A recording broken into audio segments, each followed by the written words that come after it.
7 o'clock, so I'll call tonight's city council meeting to order. Karen, could we have a roll call, please? Councilmember Husnick? Here. Councilmember Byström? Here. Councilmember Munson? Here. Councilmember Valento? Here. And Mayor Bain. Here. I'd like to invite everyone to rise and join us for the Pledge of Allegiance.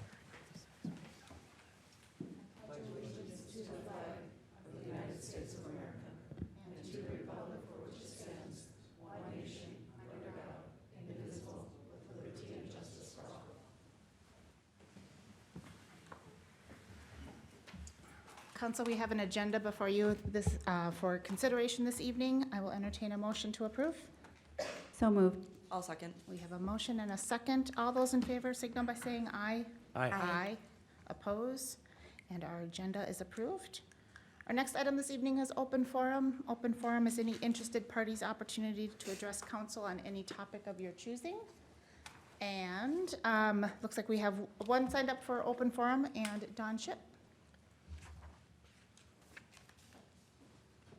Welcome. Thank you. My name is Donald E. Ship. I live at 27049 Flintwood Circle, Wyoming, Minnesota. My wife and I have a ground lease contract at the airport for the purposes of operating a private hangar.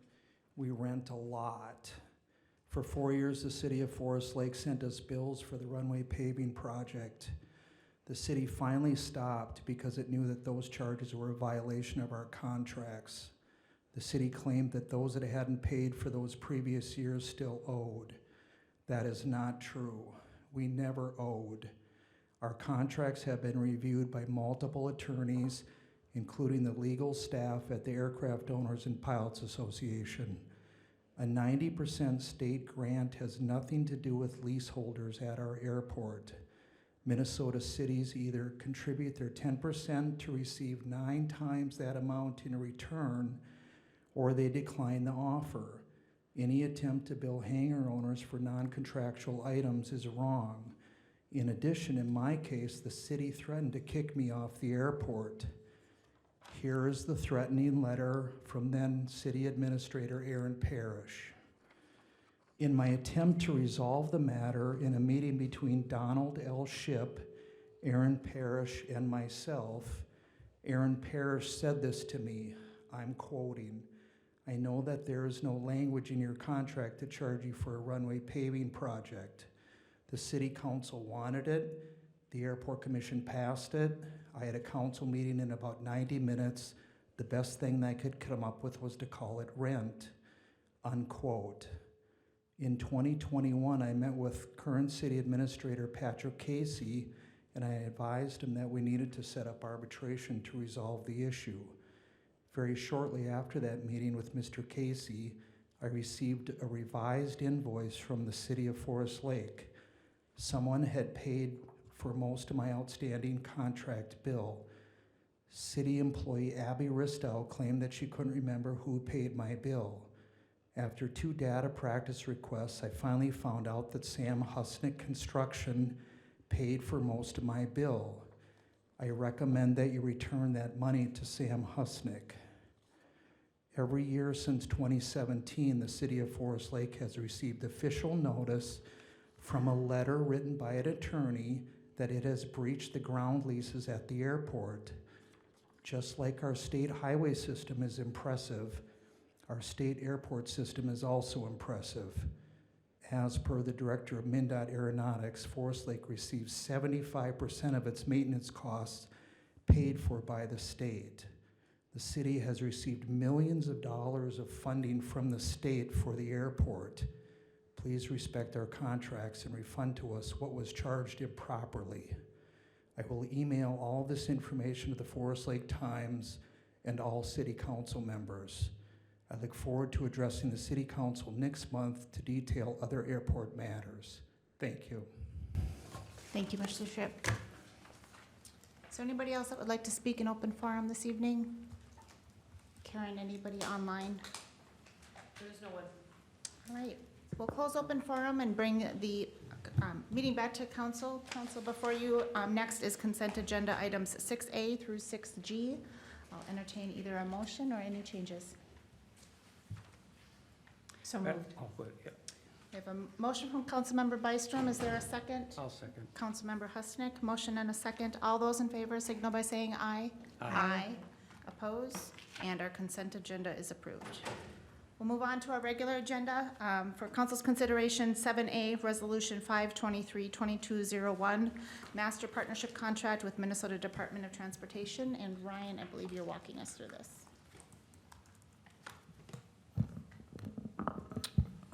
Good evening, Mayor, City Council. In front of you is a renewal of our existing master partnership contract with MnDOT's. Basically, in the past, what we've utilized this contract is with MnDOT to utilize them on materials testing of state aid and federal aid projects. So with those projects, we're required to do plant inspections for any bituminous or concrete being placed that day at the plant. And instead of hiring a consultant to go there and stay there those hours when we're specifically need those inspections done, MnDOT already has representatives there that are certified because of all the other state jobs that are coming out of a plant that day. So it's just an efficient way to, and much cheaper way to execute material testing requirements on the state aid projects and federal aid projects. There's other contractual things we could utilize this agreement for, but historically, since we've been binded with this agreement in the past, we have not pursued any of those other options, basically just using it as a materials testing and a payment conduit with the state of Minnesota and the city of Forest Lake. So it's our request that the city council renew the agreement that expires on June 30th, 2022. I believe it goes out to June 30th, 2027. Thank you, Ryan. And Ryan, just to confirm, there's an expiring agreement. Is the expiring agreement similar terms of duration? Is this Nope. kind of a common duration for this agreement? Very similar. Council, any questions on this one for Ryan? I don't have any either. I'll entertain a motion if anyone is ready. The resolution is on page 74 of our packet. Madam Mayor, I move to adopt resolution number 05-23-22-01, a resolution entering into master partnership contract with Minnesota Department of Transportation and authorizing the mayor and city administrator to sign said contract. I'll second. A motion from Councilmember Munson and a second from Councilmember Valento. Any discussion on this item? Hearing none, all those in favor signal by saying aye. Aye. Aye. Oppose? And Sorry. motion carries. Nope, okay. All right, next item 7B is a resolution for council's consideration for a pumper tender replacement purchase, and Chief Newman. Mayor, members of the council, up for consideration is a resolution to purchase a replacement for our engine 2, which was purchased in 1996. It's a 2,500 gallon pumper tender. Back in 1996, we bought two identical pumper tenders. One was housed at Columbus, one was housed in Forest Lake. Back in 2020, we did replace engine 3 with a new pumper tender. And instead of purchasing or requesting to purchase those items at the same time, we wanted to stagger those vehicles out. One, just because of cost of the vehicle, and number two, to make sure that if there was issues with building or electrical issues or something like that, we didn't get two lemons at the same time. That's what happened with the first purchases that we had back in 1996. So this was brought in front of the Joint Fire Board for consideration, and then it was approved unanimously at the Joint Fire Board, and then it was brought in front of Columbus City Council on May 11th, and that was a unanimous vote as well. We're looking to purchase the vehicles through Rosenbauer, which is a fire truck manufacturer located in Wyoming. It would be purchased through the HGAC buy, which is a Houston Galveston area council. It's a buying consortium. This would be the third truck that we purchased through that buying consortium. When we first looked at doing this, we ran that through the city attorney to make sure that that met all the requirements for the competitive bidding procurement process, in which it did. To lay out cost of the vehicle, the quote came in at $809,952. The payment is in two processes. One is the first payment is for the cabin chassis when that's built. And then the second payment comes when the fire truck's completely built out. It has been our practice in the past that when the cabin chassis is completed, that we just pay for that at that time. Rosenbauer is providing a discount of $13,783 if we continue on with that process of paying that cabin chassis when it's built. And so the total price for the vehicle would be $796,168. To give you some perspective, or actually, I'll back up. The cabin chassis delivery would be 2023, and then expectation on the truck being completed would be January, February 2024. So currently, they're a little over 600 days for delivery time. When we purchased engine 3, that was at a cost of $685,729. So we're looking at 7.4% increase over that last vehicle.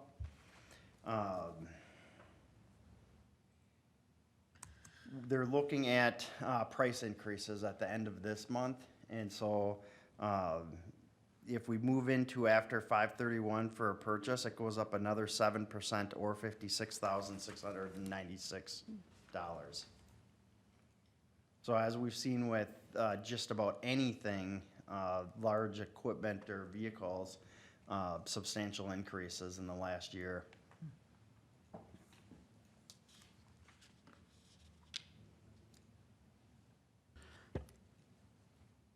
Anything further for us? Yep, any questions? Perfect, good. Go ahead. Chief, did we, I believe you already answered my question. This is in budget, right? Because we've been planning for this. Did we factor in that 7.4% increase? We did. Okay. When engine 3 originally cost, the last vehicle that we purchased, and this is identical to that vehicle, was $685,729. So in July of last year, when we prepped the budgets, I had contacted Rosenbauer and asked for, the increased cost based on what their expectation of cost would be.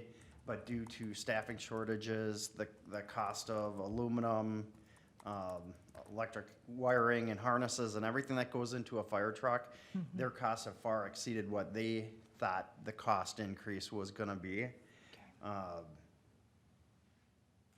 So 7.4%, it's still high, but boy, we've seen a lot of other things in equipment costs that are in that 20-30%. If this gets approved tonight and you're able to take action on the purchase agreement, does that lock us in for pricing throughout the duration until delivery, or are there some escalators throughout that put us at risk? There is not escalators that locks us in on that price. Madam Mayor, if you don't mind. I was at that meeting, as you know, the Joint Powers meeting, and it was a long discussion about this, and I just don't see things getting cheaper. That's for darn sure, and we kind of decided that at the time, and as long as we can get it into the budget, and, we're looking at, how many housing units here in the next year and a half Yeah. coming up, and working with, old equipment, and the inflation thing is getting to be terrible for everybody. But that's why my vote at that time at the Joint Powers was to recommend to the City Council that we go ahead with this project, only because I think it's just gonna get worse. I really do. So, my comment. I'm not denying need by any means. I know that it's needed. I was just, we're looking at about $111,000 increase over the last purchase, and I just wanted to know if we had anticipated that when we set the budget for this year. So, but it sounds like we have. Well, we anticipated that it would be 750,000, so Okay. it is over what we estimated in the CIP. Okay. The good news is that gets stretched out into 2023, 2024, so it's not as big of a shock. Yeah, price increases have just beaten up our budgets. Is typical delivery on this type of equipment like 1 year? So is the delivery timeline really doubled? Is that? Our last vehicle was delivered in about 13 months. Yeah, so, okay.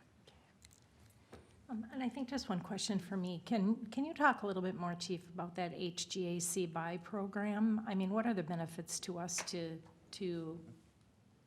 go that route? Options of where you can purchase that vehicle at is one of the biggest options. They go through a competitive bidding or procurement. Matter of fact, I wrote it to get word by word. It says, all contracts available to members of the HGAC buy have been awarded by virtue of a public competitive procurement process compliant with the state statutes and procurement law. Okay. So, a lot of fire departments are going to this type of buying consortium, because it just takes less time to go through that whole process. It's vetted through competitive bidding process, and for us, it makes sense for us to purchase trucks out of Wyoming. They're 3 miles away. Right. When we bought our ladder truck and had a problem with the basket, which was about $150,000 repair, we had two options. We could go through a local builder repair shop that had to contract out cranes to lift the ladder up, or we could drive it down to Florida. Okay. That's the only options we had. So having an option of being able to run it to the manufacturer 3 miles up the road over the life of it should save money should we have any major issues with the truck. Great, helpful, thank you. Yep. Any other questions for Chief? Right, we're ready for a motion if anyone's ready. Mayor Bain, I move to adopt Resolution 05-22-03-02, a resolution authorizing purchase of one Rosenbauer pumper, complete with Rosenbauer Commander chassis and related items throughout the HGAC buy program. Excuse me. There's a motion, is there a second? I'll second. We have a motion from Councilmember Byström and a second from Councilmember Munson. Any further discussion? Hearing none, all those in favor signal by saying aye. Aye. Oppose? And our motion's approved. Our next item this evening, resolution of consideration on 794 15th Street Southwest, a site plan amendment, and Nathan. Thank you, Good Mayor. to see you. Good evening, everyone. I'm going to share a screen here so that we can kind of walk through this visual item. Bear with me as the screen comes up here. So this is a site plan amendment request for the property at 794 15th Street Southwest. The applicant and owner of this property is Randy Wilcox of Wilcox Properties of Forest Lake. Zoning district this property is in is the B3 Limited Industrial Business. Future land use is general business. The applicant purchased this property several years ago and has since made a number of improvements. Unfortunately did not receive site plan review permission to do the driveway improvements prior to doing them.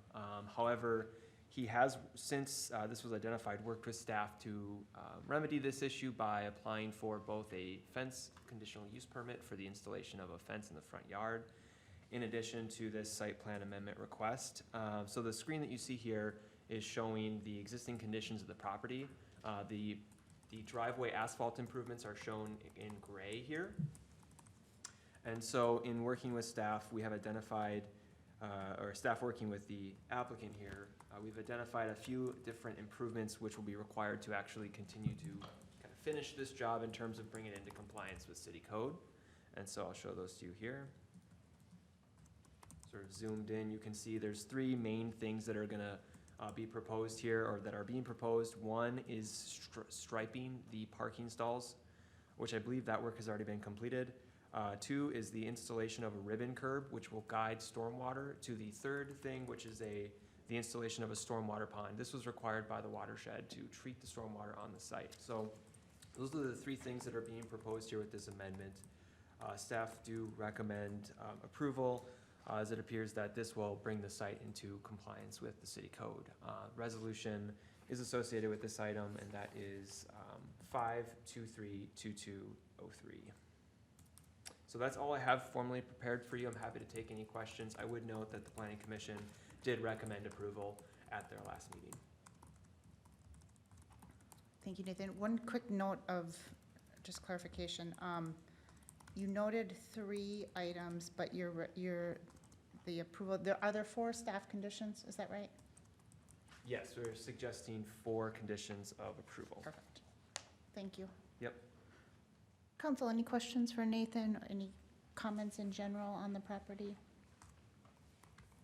So the point is, I mean, there wasn't a whole lot of real issues with it, just that they hadn't gone through the process. Yeah, that's a good point of clarification. So actually, the city code does require a dustless surface for parking lots in this zoning district. And so actually bringing the property, he effectively brought it a little closer to conformance with the code requirements because there is a surfacing requirement with his improvements. However, there are other requirements that weren't contemplated in this initial improvement project, which are now being identified and corrected by the applicant. Okay. Understood.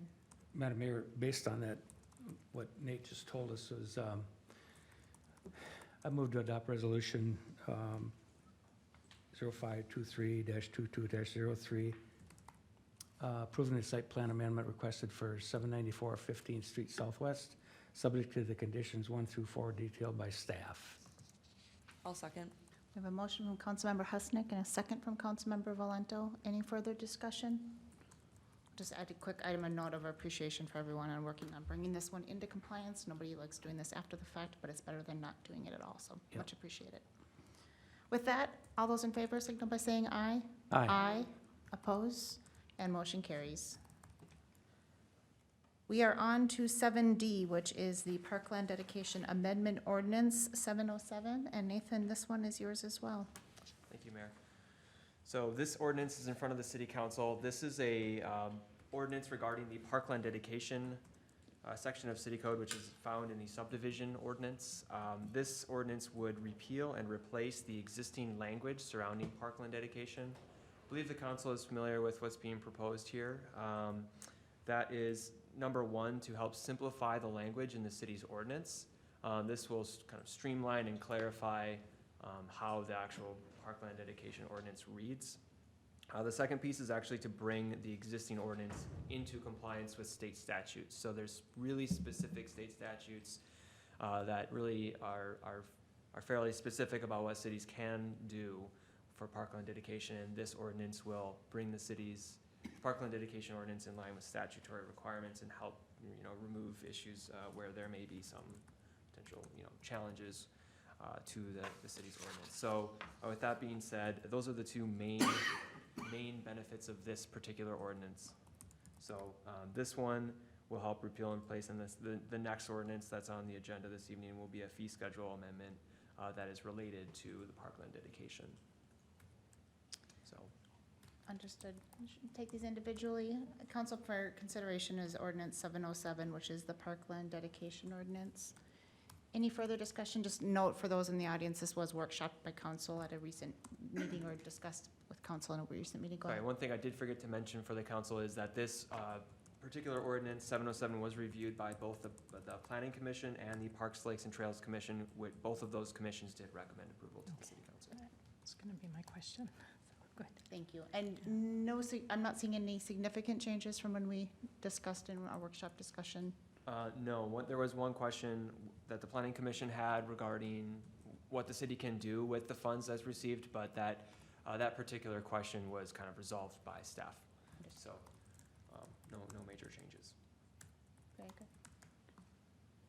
Council, any questions or follow-up related to the amended ordinance?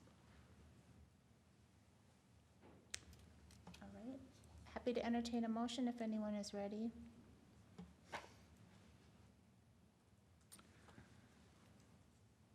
Madam Mayor, I'll make a motion that we approve the Parkland Dedication Amendment Ordinance number 707. There's a motion, is there a second? I'll second. We have a motion from Councilmember Husnick and a second from Councilmember Valento. Any further discussion this evening? Hearing none, all those in favor signal by saying aye. Aye. Oppose? And motion carries. And a follow-up to that is 7E, which is the fee schedule amendment to reflect the change in parkland dedication fees, and that's reflected in new ordinance 708. Nathan, anything further to add on? There's really three changes to the city's fee schedule that are proposed here. One is to increase the residential per unit fee from 2,500 to 3,500. That is, again, to bring the city's fee schedule in line with what we're seeing in surrounding communities. Per the ordinance 707, these are guidelines, but staff feel that this is an accurate guideline to be setting. I guess and then the same note for the non-residential projects as well. So that's really all I have prepared. Thank you. Council, the ordinance, page 140 of your packet for 708. Any further discussion, questions? I'll make a motion to approve fee schedule amendment ordinance 708. I'll second. We have a motion from Councilmember Valento and a second from Councilmember Munson. Any further discussion? Hearing none. All those in favor signal by saying aye. Aye. Oppose? And motion carries. That ends our regular agenda portion of tonight's meeting. We are going to move on to a discussion item. Just a quick note that this is a workshop format. It is a working session of council. Anything that we talk about tonight that requires official action will come forward at a future council meeting for official vote. On tonight's discussion portion is a discussion around CSA Age 33, Everton Avenue, and our street lighting discussion. And Ryan, I think you're kicking us off. Mayor City Council has previously discussed some of the components within the county project that's coming up for 2024 construction are gonna be a discussion we wanna intake in related to street lighting and kind of what we want or what we want to start focusing on in the project design and see how it fits. I mean, right now, I don't know how 16 poles would fit right now until we go through that process, but in perspective, what you have in front of you is some information that Public Works has obtained from a lighting contractor that has already done a lot of work on your existing, what's referred to them as the blue lights in the city. So the majority of the lights are obviously owned by Xcel Energy, but anything that's blue is owned and maintained by the city. So with that, you got some existing blue lights down the corridor of Broadway that just stop short of this area. So a couple of those lights would be in that small section until we would move southward down County State Aid Highway 33 or Everton Avenue. I'll just keep referring to Everton Avenue from now on, just keep it simpler. And then we get down to the south, and if you start heading east to go over the bridge that was constructed by Washington County, you got some more blue lighting in that corridor too, where they reconstructed the road.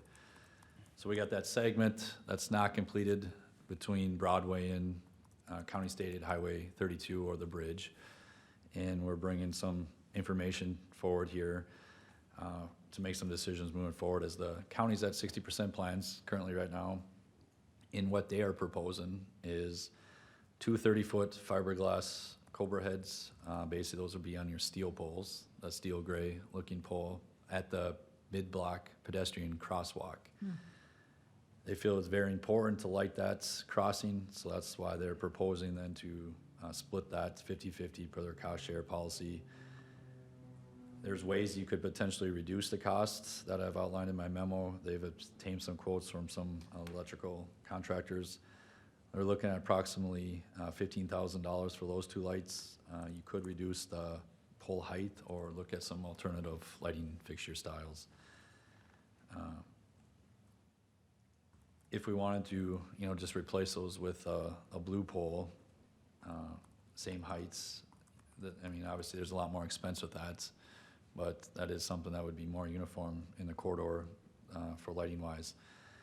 And the other thing that Washington County is only proposing to do is basically relocate the existing intersection street lights at the southwest corner of 19th and Everton. So There won't be any new street lighting through that project as proposed by the county. You'll have the, you know, the light bouncing off from adjacent properties, but not lit like you have Broadway or the small portion that's currently been done over the bridge area.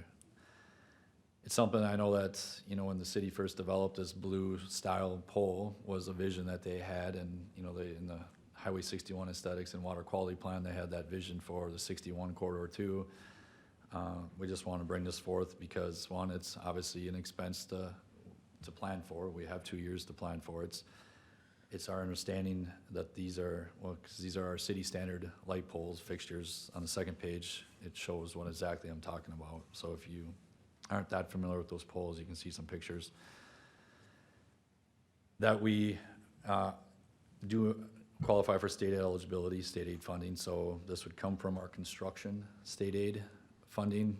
Currently, we have a nice balance in there, knowing that we would have to pay for these cooperative agreement projects coming up in 24, 25, and 26. We don't know exactly what our local share is at this point with Washington County's first project, 2024, so we're trying to be conservative on that estimating. But working with the local lighting contractor, we would budget here in today's construction dollars, $250,000 to install 16 streetlights and power service connection and underground conduit that would be required to connect the pole lighting. So that's the discussion we want to bring forth tonight. Obviously, it's not a yes or no now. It's something we could pursue in part of the design to see how it fits. Maybe I can only even get 14 poles in there, and then, you know, we come back for follow-up conversation on that. But I do think it would not look right if you didn't have something in between some of this. And then also knowing this is one of our major collectors and some of the increased uses that are gonna be here, the pedestrian use. You know, you can't just think of this project as a standalone project, but when it's said and done, this is gonna link up to the trails up to Broadway. But then when the other county project comes in 2026, they're proposing to design a trail along that corridor too. So you're gonna have more increased pedestrian traffic, and the type of housings around here, you're gonna probably get some weird hours of use of that trail. So lighting might be a safety enhancements and a deterrent to some other things that you might be dealing with, the increased traffic, foot traffic. So those are some of the things to think about.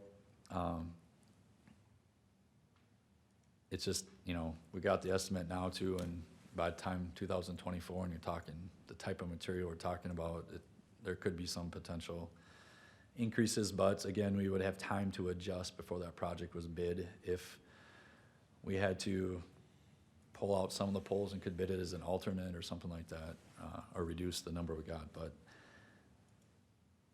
the request, I guess, here would be to start exploring further and how lighting could be implemented in the corridor, if that's something that the city council wants to support. And then knowing that if we do install these types of poles, they would be owned and maintained by the city of Forest Lake.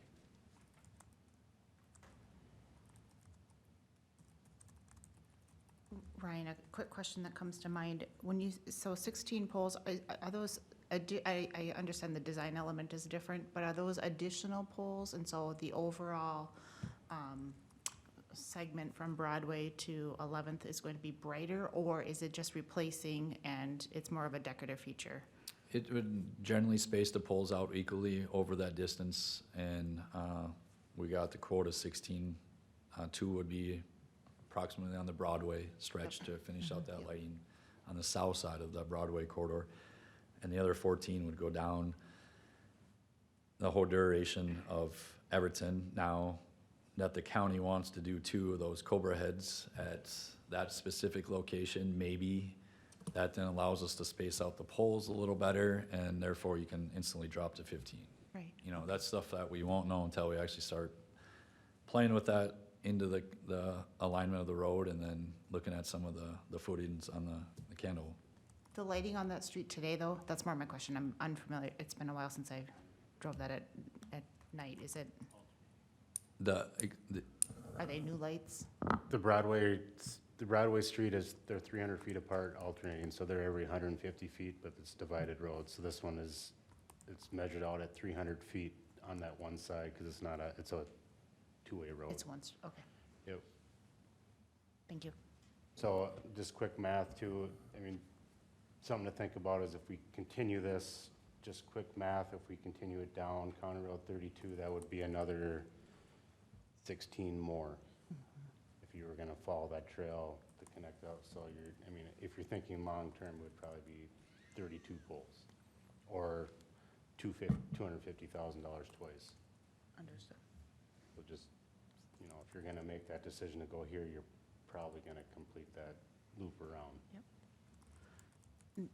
Part of the reason I ask is that I know that corridor has some places that aren't developed. It's kind of open space and can be dark in its current state. And so whatever we can do to add some lighting, I think is important. And then personally, I like the city's investment in the decorative poles and that branding that leads, and especially on our major thoroughfares. And so, in my opinion, I would be in favor of continuing that investment, but open to hearing other feedback. Well, I think we have to be open to at least exploring the ideas some more, for sure. The other question too is, you know, you talk about the maintenance and the electricity, and all. What does that typically cost per year? Do we have any idea where we're at with that? Because that's gonna be fed into the budget too. Yeah, they're all kind of combined, because we pay for the electricity for the traffic lights too, through a cooperative agreement, so the bills are kind of jammed together. Kind of jammed together. Yeah, so, try to extrapolate that out and figure out what that costs. I mean, they're all LEDs, so it's not like when the sodium ones back, 5 years ago. I mean, we drastically reduced, so Where in the they past, actually- even for all of our lights, we were budgeting like $150,000 a year, and now we're lucky to hit $80,000 a year. So, I mean, So Excel that cost is switched- pretty minimal then, what you're saying. Excel and Yeah. Connexus and all our lights all went to LEDs, so we've 30 to 40% for sure that we've reduced. I can try to do that math, but it's difficult because they tie them in with the signals, so it's hard to figure that out.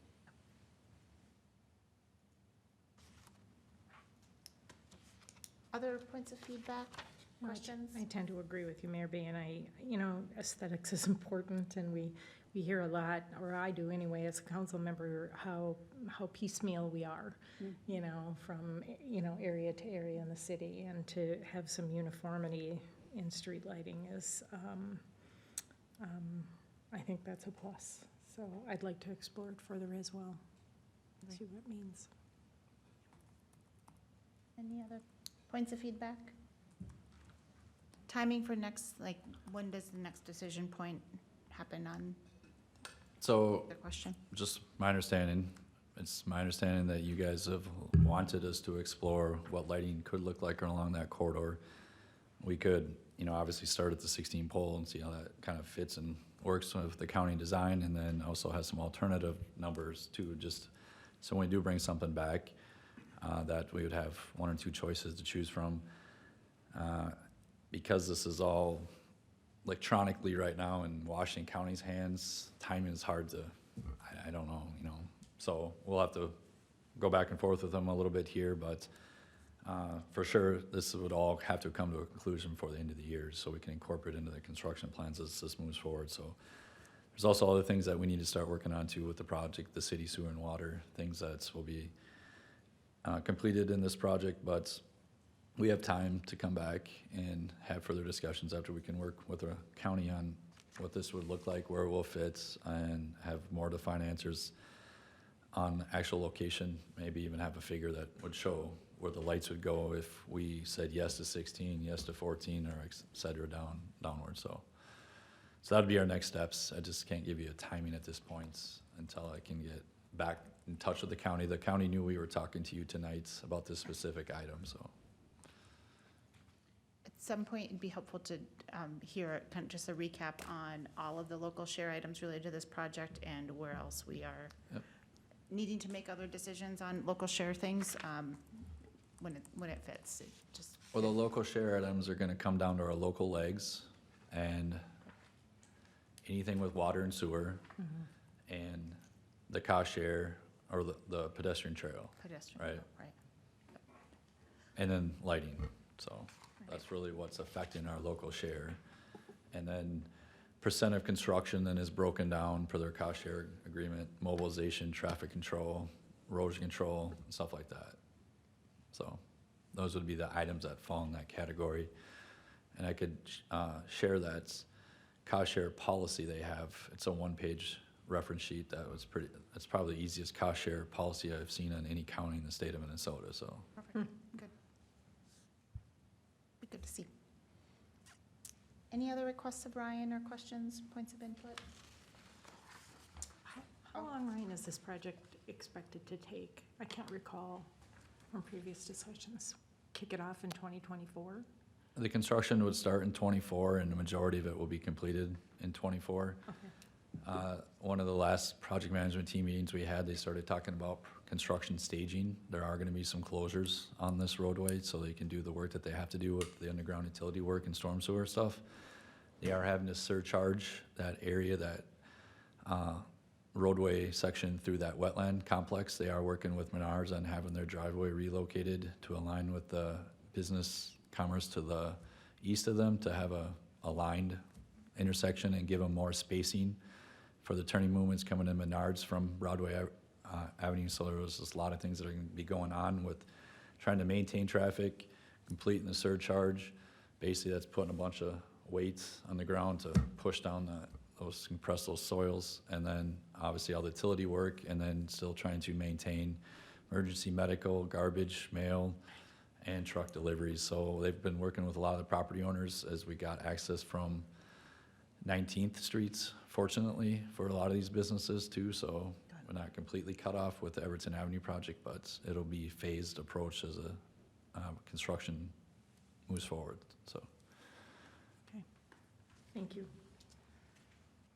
Very good. All right, that wraps up the discussion portion of our agenda this evening. We will move into staff updates. And Karen. Oh, updates. All right. Nathan. Nothing for me tonight. All right. Pete. Good evening, Your Honor. Nothing for me. I have Patrick. nothing, Your Honor. All right. Abby. Oh, wow. So, puts a little pressure on me, but I first want to give a huge shout out, thanks to Bolton Mink staff, Franny Nielsen, Nathan First, for really keeping the Planning and Zoning Department functioning since September, October. We are seeing a rise in zoning inquiries, a rise in building permits, and from the work they've been doing and the work that they're going to continue to do, we're pretty slim still in our department. But I just also want to let you guys know that 3 weeks in, I've been exploring all of the processes, the procedures, the forms, the ordinances, everything that is planning and zoning or touches the development review process. It's really been neglected. I'm not going to lie. I think when the kind of conversion between the township and the city occurred, I think they took two sets of codes and just threw them together, and that's maybe what we have today. So there's going to start to see probably minor amendments, but hopefully also some larger amendments kind of coming forward to help streamline some processes, make things a little easier, make the code clearer to understand. Logic order is a good thing, I think. So just want to let you guys know that. Also, we're just about to release the downtown plan, but before we do that, we are going to meet a special meeting this week with the Parks, Trails and Lakes Commission. All of you should have gotten a notice on that, but just wanted to give you one more reminder. That's this Thursday at 5 o'clock if you can make it. So, and then we'll let you all know when the public release of anything is made so that you can share that in your social medias or your groups and all that sort of stuff. And are we still on for the community workshop or the community open house on June 2nd? Yes, we are. Yep, and that's the materials that we're kind of starting to finalize too. Very good, thank you. And by starting, I mean we're just about to release them. So. Understood. Anything further for Abby? All right, Dave. Just one update. Did interviews this week for replacement of Mark Monkowitz, who retired beginning of May. So I'll probably be coming back to you at that first meeting in June for a higher approval. So that's my only update. All right, very good. Thanks, Dave. Ryan. Mayor, City Council, just a couple. We have finished collecting the traffic counts in the field, so we have to gather that material and submit it to MnDOT for review. If they don't approve the counts, sometimes there's variability in last time they were counted. We're required to complete a recount, so if you do see tubes out again, make sure you start back quite a few times. And then just an update on North Shore Circle. Construction notices have been handed out to the property owners. Their equipment will start mobilizing here at the end of the week. We'll start construction after the holiday weekend on that area, on the lift station area. So that's all I got, unless you got any questions. I noted some strategy and placement of those black tubes, so. Yes. Chief Peterson. Yeah, Mayor and City Council members, good evening. First off, just a friendly reminder of our community, to our community members and families that the Forest Lake Safety Camp is going to be held on June 14th, Tuesday. This is the last City Council meeting prior to that, and we are still taking applications, and they can be found at the Forest Lake Safety Camp website, or they can pick them up here at the Forest Lake Police Department. And next, I'm excited to announce that our very own Officer Megan Olstad, who has been assigned to the Forest Lake Area High School for the past 4 years as the school resource officer, was nominated and selected by the Minnesota American Legion, or for the Minnesota American Legion Law Enforcement Officer of the Year for 2021 and 2022. Last Saturday morning, Officer Megan Olstad and her family were at the, what is it called? It's the American Legion's 3rd District Convention that was held for 3 days at our own American Legion, and she was awarded that recognition, and it was really exciting for her to get that in front of many of the dignitaries and delegates that were there in attendance. Just so you know, Officer Olstad is a graduate from the Forest Lake schools. She was a police officer with the Forest Lake Police Department, and she has been a police officer.